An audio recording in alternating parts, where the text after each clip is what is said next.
Want to find the area under a curve, but the function looks terrifying? You don't always need complex integration. Today, we are using the trapezoidal rule to turn this curve into simple shapes we can actually calculate. Let's start.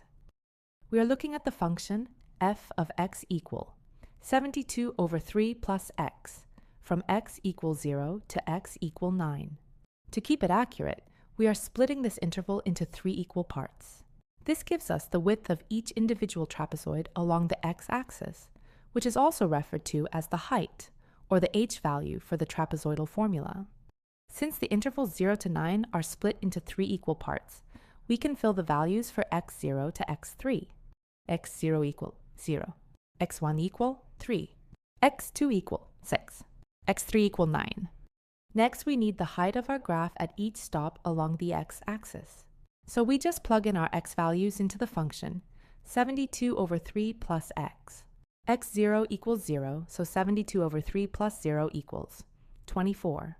x1 equals 3, so 72 over 3 plus 3 equals 12. Next is x2 equals 6, so 72 over 3 plus 6 equals 8. Finally, x3 equals 9, so 72 over 3 plus 9 equals 6. Now we will use the trapezoidal formula. It looks long, but notice the pattern. The ends are used once, and every value in the middle is multiplied by 2. Why? Because the middle lines are shared by 2 trapezoids, like a shared wall between apartments.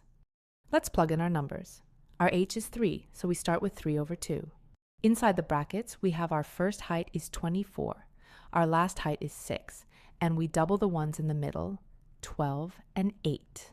So 3 over 2 times the quantity, 24 plus, 2 times 12 plus, 2 times 8 plus 6. Our estimated area is 105. And there you have it. The trapezoidal rule is just a way to simplify a curved graph into a set of trapezoid shapes. If this tutorial helped you, hit that like button and subscribe for more step-by-step math tutorials.